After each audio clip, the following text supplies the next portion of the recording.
First ஒரு layer போட்டாச்சு. இப்போ வந்து நம்ம நடுவில் உள்ளதை எடுத்துட்டு இந்த மாதிரி வச்சுக்க போகிறோம். இப்போ இப்படி பண்ணிவிட்டு இப்போ ஃபஸ்ட்டில் உள்ள இந்த 2 லேயரை வந்து எடுத்துக்கோங்க. அடுத்தால ஒரு ஸ்ட்ரிப்ஸ் போட்டுக்கோங்க. இப்படி பண்ணிக்கோங்க. திருப்பி நடுவில் உள்ள ஸ்ட்ரிப்பை இப்படி எடுத்துக்கோங்க.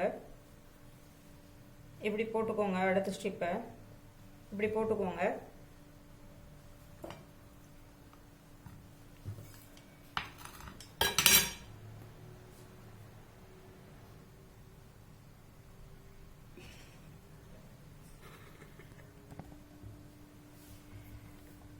ஃபைனலாக இப்படி தான் இருக்கும் ஃப்ரெண்ட்ஸ்.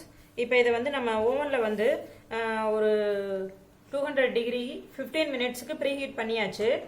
இப்போ வந்து மறுபடி வந்து அந்த ப்ரீஹீட் பண்ண டைம் முடிஞ்சதுக்கப்புறமா ஒரு 1/2 hour வந்து 200 டிகிரியில் வந்து நம்ம வைக்க போகிறோம்.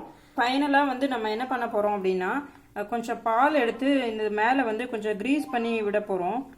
முட்டை சாப்பிட்றவங்களா இருந்தீங்க அப்படின்னா கொஞ்சம் எக்கு வந்து எடுத்து இதில் வந்து ஸ்ப்ரெட் பண்ணி விட்டுக்கலாம். நான் வந்து இன்றைக்கி பால் தான் எடுத்துக்கிறேன். இந்த பால் ஏன் ஸ்ப்ரெட் பண்ணி விடுறோம்னா, நம்மளுக்கு வந்து மேலே வந்து ப்ரௌனாக இருக்கும். அதுக்கப்புறமா என்ன பண்ணுறோன்னா, இப்போ நம்ம சுகர் எடுத்து வச்சதில் வந்து ஒரு லைட்டாக சும்மா இதில் ஸ்ப்ரிங்கிள் பண்ணி விடுங்க. இப்படி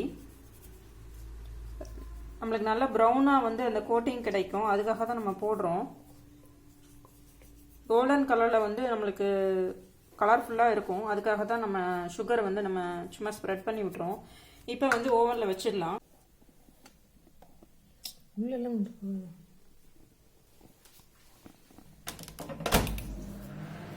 கன்வெக்ஷன் மோடில் 200 டிகிரியில் வச்சுக்கோங்க. 1/2 hour வச்சுக்கோங்க. நான் வச்சுருக்க அளவுக்கு எனக்கு 1/2 hour தேவைப்பட்டுச்சு.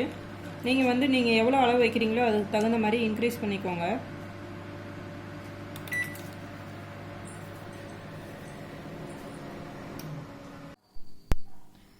நம்ம பேக் பண்ணி எடுத்தாச்சு ஃப்ரெண்ட்ஸ். நான் இதுலேருந்து இப்போ ரிலீஸ் பண்ணி காட்டுறேன்.